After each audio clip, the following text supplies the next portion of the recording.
Godt så. Jeg skal fremlægge en mundtlig oplæg, og det bliver så Alfernes gave af Brødrene Grimm. Og det handler om en guldsmed og en skrædder, der er ude og gå en tur i bjergene.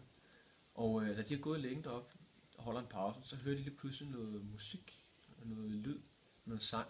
Og de står så og tænker, at de ikke rigtig ved, hvad det er og hvor det kommer fra. Og da de så går lidt længere hen af stien, så hører de så, at det bliver højere og højere. Da de så kommer til en høj, så ser de så, at det er nogle små alfer, der danser i en rundkreds. Og inde i midten af den rundkreds, der sidder der en lille gammel mand med et stort skæg, der går helt ned til brystet. Han har en lille stav i hånden. Han er mindre end skrædderen og guldsmeden, men han er stadig større end alferne. Og guldsmeden og skrædderen, de står så og kan høre, hvordan de synger og danser derovre. Og så holder de op med at synge og danse. Og den gamle mand, han har så fået øje på skrædderen og guldsmeden. Og han sætter sig i sin stok, og så peger han på dem og kalder dem sådan hen. Han siger ikke noget, men ligesom signalerer, at de skal komme nærmere. Og skrædderen, han er først meget sådan, jeg tror ikke, vi skal gå derover, det er måske farligt eller andet. Men guldsmed, han er rigtig guldsmed, klassisk guldsmed, der har arbejdet i mange år og er slidt, og han har en pukkel på ryggen og sådan en rigtig typisk guldsmed. Og han siger så, vi kan godt gå derover, det er ikke farligt eller noget, det kan vi sagtens. Når de så kommer over og går ind i midten i rundkredsen, så begynder alferne lige så stille at danse og synge igen rundt om den. Og når de så står der, så sidder den gamle mand så og kigger på dem. Så tager han sin kniv frem, og en stor kniv. Den sliber han så, og skrædderen og guldsmeden står først og tænker, at de ikke rigtig ved, hvad de skal gøre. Så kigger den gamle mand på dem, så kalder han dem helt hen til sig, og de står foran ham. Når de så gør det, så tager han på den ene på skulderen først, og så med sin kniv, der fjerner han alt hår og alt skæg. Og det gør han så også med den anden bagefter. Så de står meget chokeret begge to, og de er helt kronragede, og de har ikke noget skæg. Og står og tænker, hvad var det, der skete her?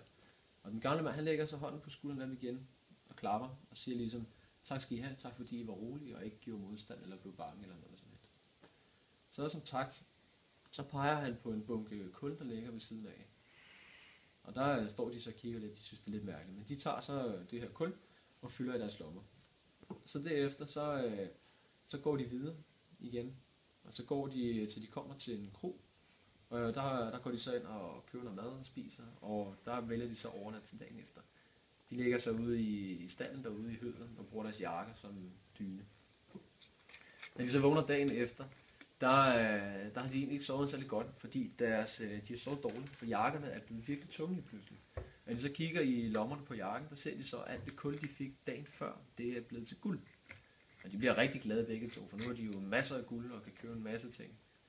Og guldsmeden får så den idé, at de skal gå tilbage igen og lave det samme nummer, fordi deres hår er vokset ud igen, og deres skæg er også vokset ud igen. Og skrædderen, han er ikke så meget imod det, og han siger til guldsmeden, nu har jeg penge nok til, at jeg kan leve godt resten af mit liv, så jeg behøver ikke mere. Guldsmeden, han tænker sig, det der, vi kan få meget mere, hvis vi går tilbage igen. Så han foreslår de stadig, at de skal gå tilbage. Skrædderen siger så, at vi kan godt gå tilbage igen, men jeg har ikke behov for mere guld. Jeg kan godt følge dig tilbage igen til højen. Og de går så tilbage til højen, og der finder de så alferne igen, der synger og danser, og den gamle mand. Guldsmeden går så tilbage igen til rundkredsen og kommer ind igen. Skrædderen står pænt på afstand og ser det hele. Den gamle mand tager igen sin kniv og fjerner alt hår og alt skæg. Og derefter så tager han kul igen, som han gjorde før. Den her gang der har han så taget poser med, så han fylder poserne op med kul, og han fylder sin lommer op med kul. Og så går de tilbage til kron igen og overnatter der. Da de så vågner igen dagen efter, der guldsmeden, han undersøger så om alt hans kul, det er blevet til guld. Og han ser så nu her, at alt det kul, han havde taget med den her gang, det er stadig kun kul. Det er ikke blevet til guld. Og det guld, han havde fået dagen før, det er blevet til kul igen også. Så har han ikke fået sit hår og sit skæg tilbage. Han er helt skaldet fra top til tå. Og til gengæld, så den pukkel, han havde på ryggen, den har han også fået foran nu. Så nu har han både pukkel på ryggen og på brystet. Og det synes han ikke er særlig fedt. Han bliver rigtig ked af det over det. Skrædderen synes så, at det er rigtig synd for ham. Så han siger så til ham, fordi du har været en så god følgesvend for mig, så skal du have halvdelen af mit guld. Og det bliver guldsmed rigtig glad for. Så han har stadig noget guld, men han må så resten af livet lede med, at han ikke har noget hår eller skæg, og han har en pukkel på ryggen og på brystet. That's it.